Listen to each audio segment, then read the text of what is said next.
Bienvenida Valentina, bienvenida Josefina, bienvenido Ernesto.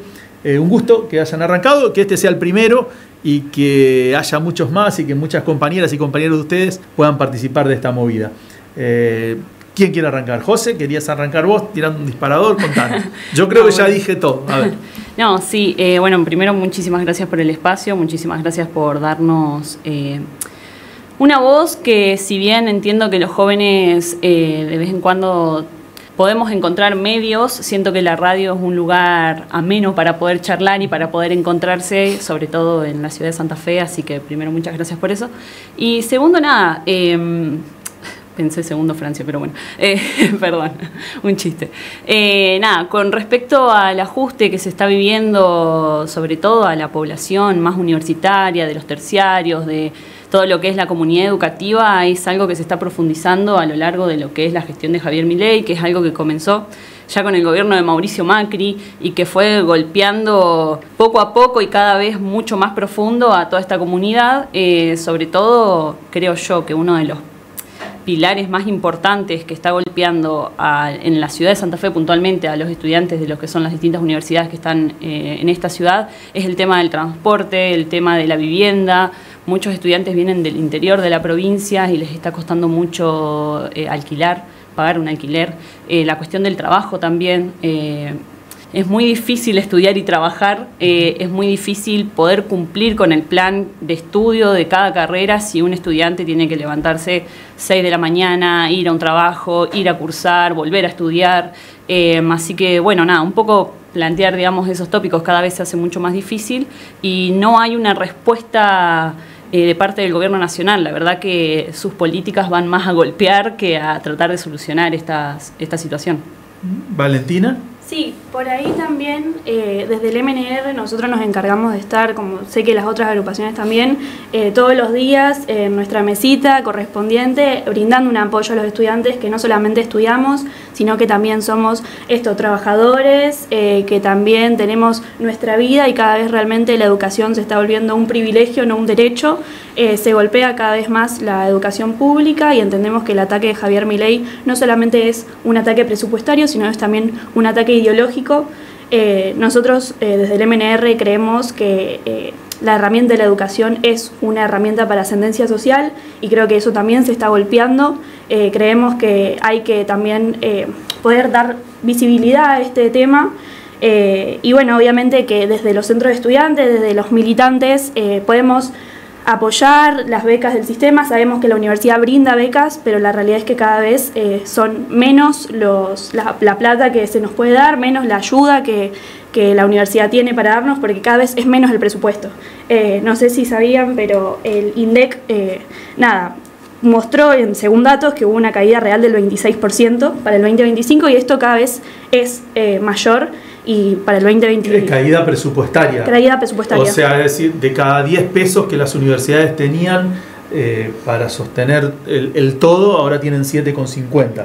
Exactamente. Sí, teniendo en cuenta sin contar la inflación. De que se está subejecutando el presupuesto desde el 2023, que no tenemos un presupuesto para las universidades porque el Congreso Nacional no vota una ley de presupuesto. Entonces, continuamente tenemos la misma plata para años que son completamente inflacionarios. Entonces es mucho menos lo que se está... Ni hablar, y eso también recorta que, por ejemplo, el año pasado fue una discusión súper grande que por suerte dimos en todos los espacios de cogobierno que el MNR tiene, que representamos a todos los estudiantes en cada universidad de la UNL, que es, por ejemplo, el comedor universitario. El comedor universitario fue un gran golpe que hubo el año pasado que viene... ¿Cómo fue eso? Contanos a los que por ahí estamos medio afuera de la vida universitaria. El comedor universitario básicamente en su momento abrió tarde, no solamente eso, sino que la beca que ofrece el comedor vos podés comprar un menú, cada vez es más cara, es de las más caras que ofrece el país. Vos podés comprar un menú, pero sin embargo a los estudiantes no les alcanza, prefieren directamente o traerse comida a su casa, que también es súper impráctico. La universidad no cuenta con herramientas para que nosotros guardemos la comida, entonces es un gasto de plata mucho mayor que se hace cada año. Por ejemplo, algo tan básico como almorzar en la facultad cuando hay gente que viene, como dijo la compañera, de lugares súper lejanos, de Paraná tenemos gente de San Carlos que viaja todo el día para estar todo el día en la universidad y ahora ni siquiera podemos garantizar que tengan un almuerzo digno. No solamente se aumenta la plata que cuesta almorzar en la facultad, sino que cada vez es menos la comida que se ofrece. Entonces eso también genera un golpe. Ernesto. Sí, no, a mí me parece, yo estoy sumamente de acuerdo con todo lo que vienen exponiendo las chicas. Me parece que efectivamente hay una decisión política del gobierno nacional de mermar la concurrencia a las universidades y dificultar la permanencia de los sectores sociales que... Mira, vení, ¿sabés qué? Ahí está, no, ahí te estamos enfocando bien. Okay. Dale. Te escuchábamos bien, pero te queríamos enfocar mejor, ahí está. No, bueno, a mí me parece que más allá de efectivamente hay cuestiones que por ahí son muy relevantes, ¿no es cierto?, que hacen a la permanencia de los estudiantes, el transporte y la alimentación acá, el comedor universitario es lo que venía saliendo. Yo creo que lo que subyace de eso es una decisión política, ¿no es cierto?, que va acorde al tipo de país que Javier Milei quiere construir y el tipo de, hacia dónde apuntan con la Argentina, que, o sea, ellos efectivamente están haciendo todo lo que están haciendo de forma sumamente coherente con un modelo de un país primarizado, en el que el agregado de valor no es una cuestión relevante y en ese sentido las universidades son prescindibles. Muchas carreras son prescindibles y aquellas que no lo son, bueno, su masividad sí es prescindible. Entonces, efectivamente se está queriendo armar una universidad para pocos y a mí, yo te pregunto a vos, esto ahora veo que acá somos de 3 fuerzas políticas distintas que nos percibimos más o menos parte del campo nacional y popular y me llama la atención que no haya nadie de lo que es la conducción actual de la Federación Universitaria del Litoral, que es la Franja Morada, y no sé si no hay nadie en esta mesa porque no se los invitó o porque ellos decidieron no participar. Eso me resulta interesante. No, nosotros convocamos inicialmente a algunas fuerzas políticas y después lo vamos a hacer con otras. Okay, bien. No es que tenemos la voluntad de que alguien no venga. No. En ese sentido no, o que alguien se negara. Tampoco. No, más vale, bien.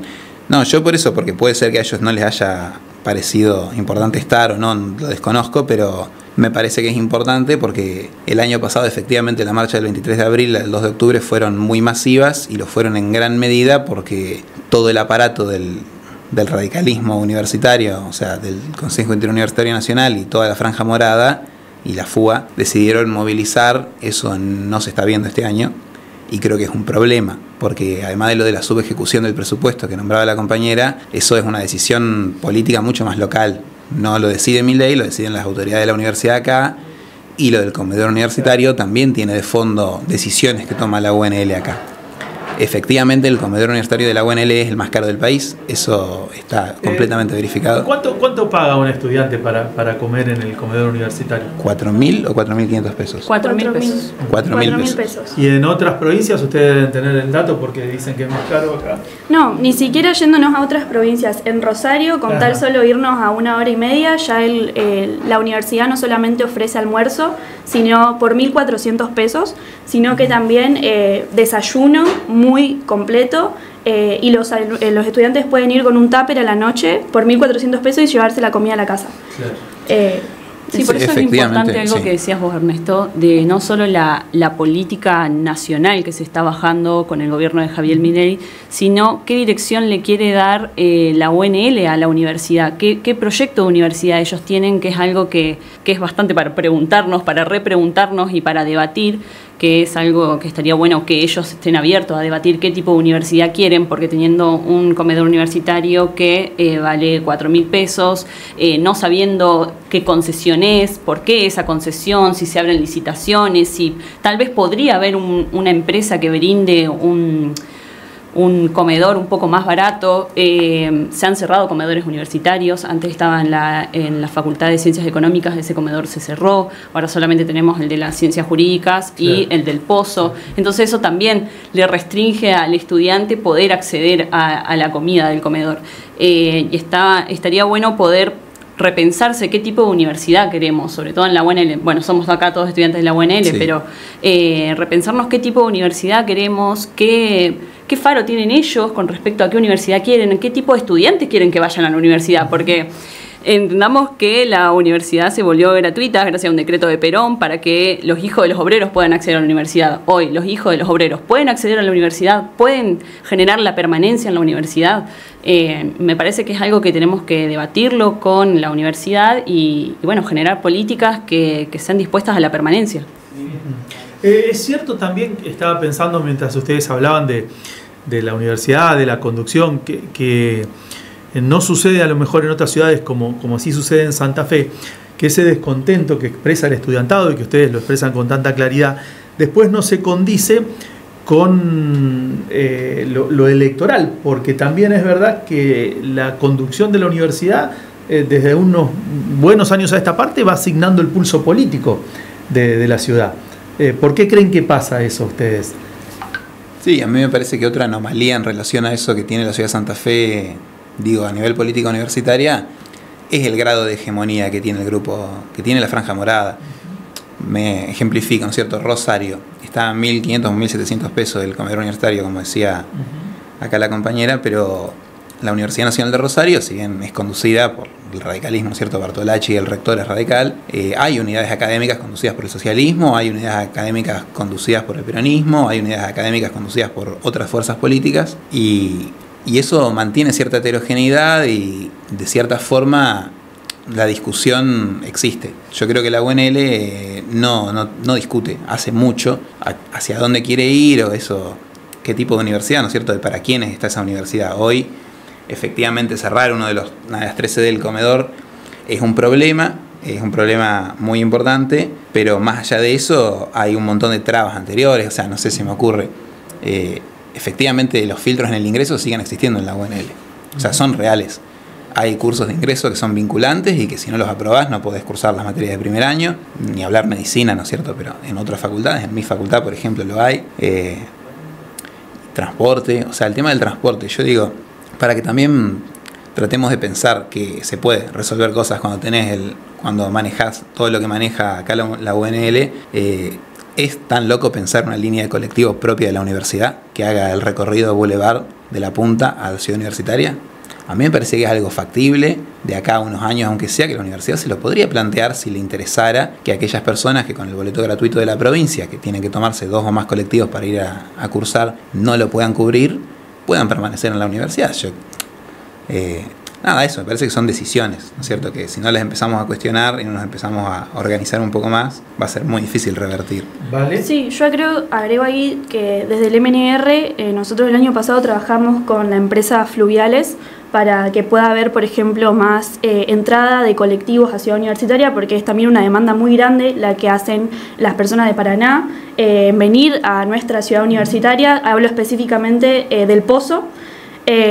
Y la verdad que hubo mucha voluntad en agregar más línea de colectivo. Esto que hablaba Ernesto, de que hay voluntad de un montón de organizaciones para mejorar la calidad de vida de los estudiantes, pero un paso que tiene que dar la UNL en general es, empezar a tener diálogos con las otras fuerzas políticas para que juntos creemos ideas y hagamos como una red de comunicación, porque si no siempre se cierra la misma discusión, capaz en unas mesas muy pequeñas. Y nada, el año pasado nosotros lo logramos y fue un hecho político, que ahora hay más estudiantes que no tienen que esperar, por ejemplo, en la garita de Ciudad Universitaria, que cabe aclarar que es muy peligrosa. Sí, muy oscura. Muy oscura, que es un reclamo histórico de los estudiantes en toda la UNL, de que por favor pongan más seguridad, más luces en las paradas de colectivo. Y ahora, por suerte, hay más líneas de Fluviales, por suerte no, porque hay estudiantes que se movilizaron para garantizar el derecho básicamente del transporte de los estudiantes y que no sea un peligro moverse para estudiar cuando terminás de cursar. Por ejemplo, la gente de la FADU me consta, porque compartimos edificio, que salen a las 10 de la noche. Entonces, como no entraban colectivos a las 10 de la noche a Ciudad Universitaria, se tenían que ir hasta la terminal. Y eso ya te genera el doble gasto de pago de transporte, porque es pagar un boleto que los de Paraná ni siquiera tienen el boleto gratuito en la ciudad de Santa Fe. Entonces tenían que pagar ida y vuelta boleto.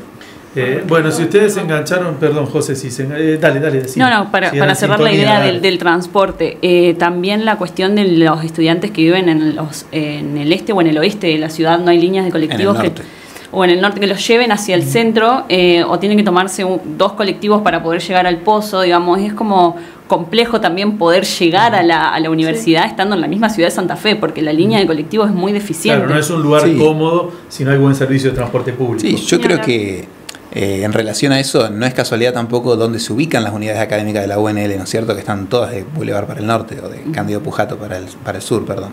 Ojalá hubiera alguna para el norte, ¿no es cierto? Muy de Santa Fe eso. Sí, y en relación a eso también la disposición de las líneas de transporte público, ¿no es cierto? Tenemos acá, no es la UNL, ¿no es cierto?, pero la UTN forma ingenieros civiles que han elaborado planes de redistribución de las líneas de colectivo en la ciudad de Santa Fe y la municipalidad históricamente se niega a tomar todas esas sugerencias, y yo creo que la universidad es un actor que juega en eso. Lo del transporte, por ejemplo, la escuela secundaria que arma la universidad en lo que era la reserva, en un pedazo de lo que era la reserva, es una escuela universitaria que va muy acorde al modelo que plantea hoy la gestión. Es una escuela con 2 cursos por año, sumamente elitista, con 4 exámenes de ingreso, 4 asignaturas distintas, y que no tiene ningún tipo de transporte público que llegue hasta la escuela. O sea, son pibes que si los padres no los pueden llevar y traer en auto, no tienen cómo ir a la escuela, salvo que tengan que caminar 1,5 kilómetros, 2 kilómetros para tomarse un colectivo, que muchos lo hacen, pero no hay cursos de ingreso, etcétera. O sea, es una escuela armada para los hijos de los profesionales que trabajan en la universidad y que formó la universidad a su medida, y asimismo también eso. Bueno, estamos charlando, por si se engancharon recién, vieron que todos tipo 12, 12 y media están todos los programas de fútbol en Santa Fe, y nosotros estamos ahí pateando el tablero, hablando de políticas universitarias con las juventudes políticas. Estamos charlando, por si se engancharon recién, con Josefina Luna, que es militante de la Corriente Nacional de la Militancia, del peronismo. Estamos hablando con Ernesto García, a quien escuchaban recién, que es de ALDE, con Valentina Bon, que es del MNR, lo digo bien. Y hay algunos mensajes ya en nuestro chat, porque estamos transmitiendo por nuestro canal de YouTube de Radio 10 Santa Fe en vivo. Oriana Pérez Bauer, te dicen te amo, vale. Así, corta. Dylan Pérez Campos dice: José, lo más grande que hay. Con tribuna te toca visitante, me parece, Ernesto. Adri Martínez dice: José, enorme. Y Franco, que nos escribe por nuestra línea del 342-582-3635, dice que exige a Josefina columnista fija.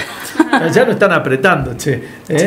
Bueno, así estamos pasando esta mañana en esta sección que hemos instalado como definitiva para los días miércoles, en los que participarán nuestros jóvenes. No les pregunté de dónde vienen ustedes. ¿De dónde vienen? Desde 2 lugares se los pregunto. ¿Desde dónde vienen? ¿De qué geografía? Porque la universidad recibe mucho estudiantado de los lugares de las provincias. ¿Y de dónde vienen? De la casa. Digo, si son hijos de laburantes, hijos de profesionales, ¿qué les tocó en suerte? A ver, arranca, ¿vale?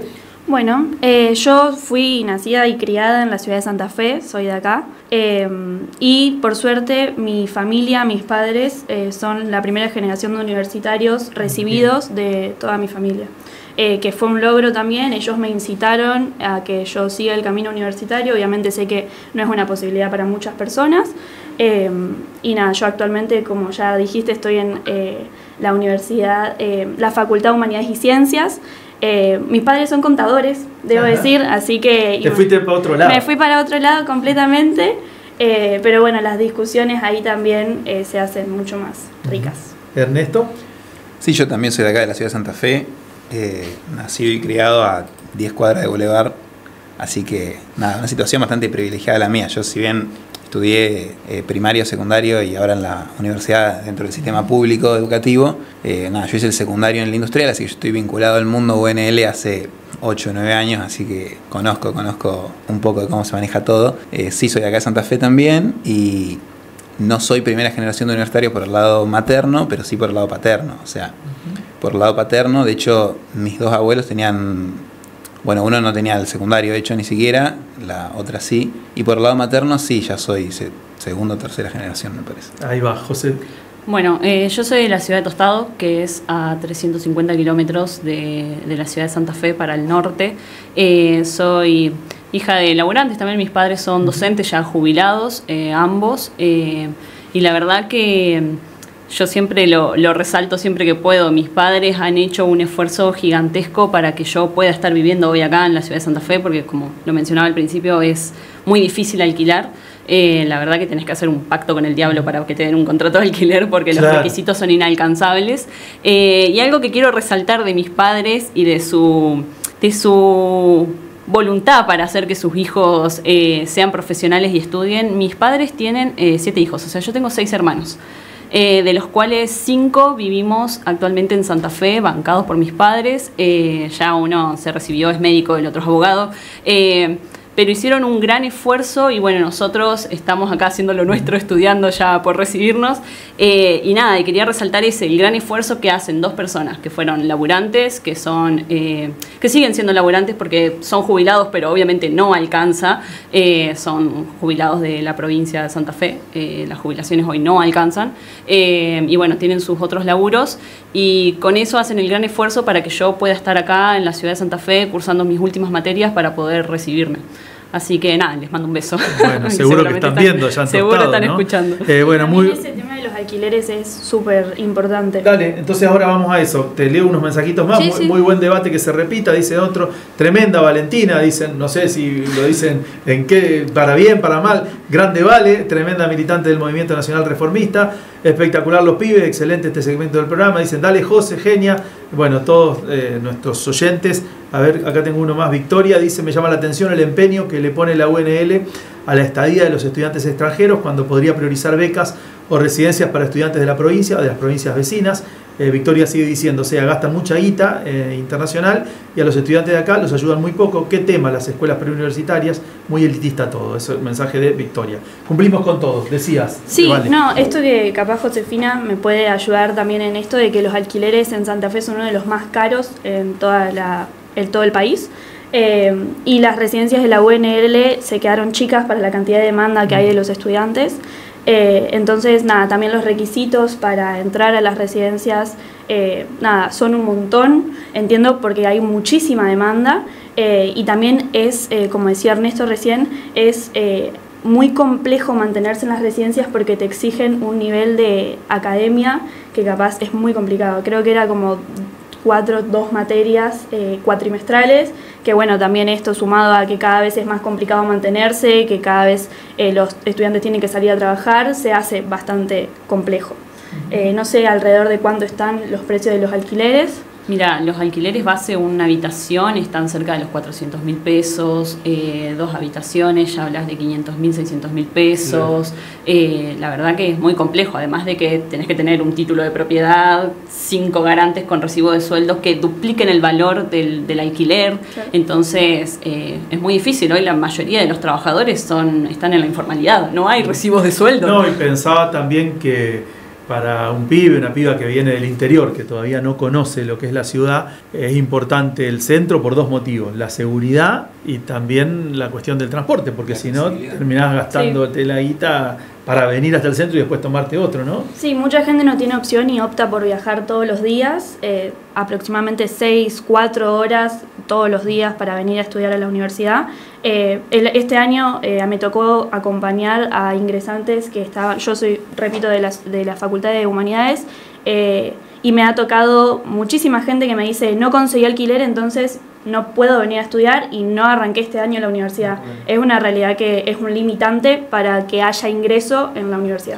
Les hago una pregunta, porque ustedes hacen mucho hincapié hacen mucho foco, y es lógico, en la conducción de las políticas universitarias. Les hago una pregunta y seguramente por el tiempo que nos queda, esta va a ser la última. ¿Ustedes viven esta realidad? ¿Sus compañeros, sus compañeras viven esta realidad? ¿Sus pares en el barrio, los que no pudieron estudiar, los que están laburando, los amigos en el club? Pero sin embargo hay muchos jóvenes libertarios, sí, que también han de ser sus conocidos, sus vecinos, sus cercanos, los que terminaron la escuela con ustedes. ¿Por qué creen que se da ese fenómeno también? Yo ya hablé un montón, hablar. A mí me parece interesante pensar eso. Yo creo que efectivamente por ahí la porción, el porcentaje de libertarios es más grande entre la juventud que entre los adultos. Después yo creo que eso no es tanto más grande como se piensa tampoco. Me parece que en general cuando ganó Milei se tendía como a atribuirle toda la responsabilidad de que haya ganado Milei a los jóvenes. Ese núcleo duro del 30% que lo votó en su momento en las PASO, me parece que hay muchos jóvenes, pero no son todos ni mucho menos. Yo creo que sobre todo se debe también a que hay un sector de la sociedad, ¿cierto?, que tiene mi edad, que no ha vivido gobiernos que sepan responder a sus necesidades. No ha vivido gobiernos en los que vean mejorías, ha habido estancamiento o caída. Y ni el estancamiento ni la caída enamoran a nadie, y atrás de eso, o sea, eso genera un descontento muy importante que este tipo supo capitalizar. Y que no solamente lo supo capitalizar en lo electoral y con las propuestas y con las cosas que decía, sino que al mismo tiempo que capitalizó ese descontento, está apoyado por sectores con mucho poder y que concentran mucha riqueza y que están ganando mucho con su gobierno. Yo creo que es importante también entender eso, porque en su momento todos decían, bueno, Milei se cae a los 6 meses, bueno, Milei se cae al año, y acá seguimos y Milei no se cayó, y yo no creo que se vaya a caer, porque está sostenido por un sector muy importante de la sociedad argentina que tiene mucho poder y que históricamente ha levantado un proyecto de país como el que levanta Milei hoy. Y en cuanto a esa cuestión de la juventud particular, me parece que es eso sobre todo, que no hay un proyecto alternativo. Y hasta que no se le pueda ofrecer un proyecto alternativo de país a los jóvenes, lo va a seguir teniendo ese tipo. Igual bajó su imagen en el último mes, su imagen positiva, y viene bajando desde que asumió. Sigue siendo el político argentino con más imagen positiva, igual, quiero que conste eso, pero es cierto que baja. Yo creo que las condiciones materiales que empeoran, tarde o temprano la gente las sufre y las ve.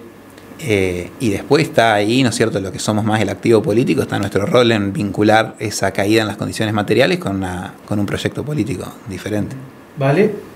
Sí, por ahí yo retomo un poco un hecho histórico que pasó el año pasado, que es la marcha universitaria. ¿Por qué me retomo esto? Porque había un montón de gente, muchísimos estudiantes que votaron a Milei, pero sin embargo estaban acompañando el proyecto, porque me tocó militar con un montón de compañeros que me decían, vine con un amigo que había votado a Milei, pero ahora con esto de la universidad, como que hablando, dialogando y ampliando un poco la discusión, se está viendo también que estos lugares que estamos hoy ocupando acá, que estamos hablando, sirven también para que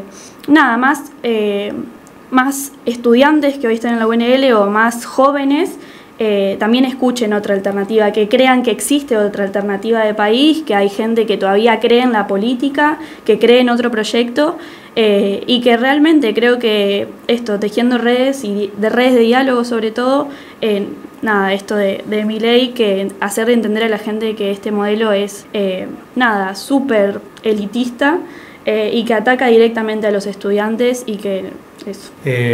Me queda Josefina con esta respuesta y después tengo una pregunta para cerrar ya, que me la van a tener que responder brevemente y es personalísima. Bueno, yo un poco coincido completamente con lo que dicen acá los compañeros.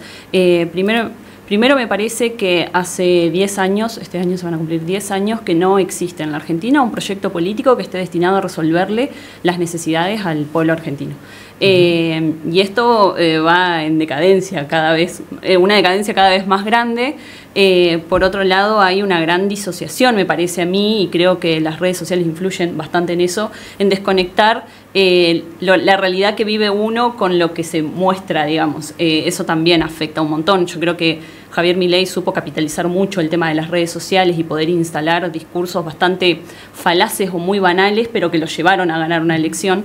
Y que yo creo que el resto de las fuerzas políticas, hablo más del peronismo porque es del espacio al que yo pertenezco, le está costando mucho introducir un debate, introducir una discusión que realmente tenga propuestas y tenga un proyecto para solucionarle las problemáticas a la gente. Las personas cada vez viven peor, cada vez alcanza menos y ese descontento él lo pudo capitalizar. Yo creo que, y es algo que todavía está logrando. Si bien cada vez todos lo sentimos, sean votantes de Milei o no, todos sienten que cada vez están peor, existe todavía como una especie de esperanza porque fue lo distinto. No venía si bien en su gobierno hay viejos conocidos, gente que ya no queremos ver más, pero sin embargo él con su cara fue algo nuevo a lo que la gente quiso apostar. Sí, también suma ahí una cosita, que el rol de los medios de comunicación en todo lo que fue el inicio de Milei en la política, era panelista y terminó siendo presidente, no nos olvidemos de eso, y toda esta construcción del relato de lo nuevo no solamente lo crea una persona o un gobierno, sino que también hubo un montón de gente que avaló este discurso y lo propuso en las redes sociales y en los medios de comunicación tradicional también, como lo que hoy es. También pienso, que es como, lo de Milei fue también como un manotazo de ahogado, creo, de la sociedad argentina, de ver que por tantos años no se les podía solucionar sus problemas, de ver, esto, como decía, lo distinto y ver qué pasa. Si bien no se coincide mucho con lo que él plantea, porque en las cuestiones más ideológicas la gente está como muy alejada, lo que fue su discurso en Davos, lo que es su ataque constante a la educación y a la ciencia. Sí, cita los clásicos y vos decís, lo nuevo no... Exactamente, así que nada, eso. Bueno, me queda para que me digan, si quieren, 30 segundos, 40, y esta, por eso digo, es personalísima. Arranco con Ernesto. ¿Por qué sos de ALDE? ¿Por qué soy del ALDE? Bueno, yo me hago del ALDE a partir de que esta agrupación a mí me permite dilucidar el rol del movimiento universitario y de las universidades en el modelo de país, del cual yo siempre fui muy crítico, pero no vinculaba eso a lo universitario. A partir de conocer el ALDE, vos describiste como la agrupación universitaria Fuerza Común. Yo creo que no es tan así, ver, si bien es relativamente similar, porque amigo. el ALDE forma parte de... O sea, nosotros somos de la CEPA, que es una corriente nacional, que se llama Corriente Estudiantil Popular Antiimperialista, de la cual en la provincia de Santa Fe tomamos este nombre por motivos históricos, pero nada, a mí me permitió efectivamente, ¿no es cierto?, conocer la CEPA y conocer el ALDE, entender cómo podía jugar lo universitario dentro de construir otra Argentina. Ahí va. La pregunta para Valentina Bohm es ¿por qué sos del MNR? Yo soy del MNR porque realmente me enseñó el MNR a construir de forma colectiva. Es muy...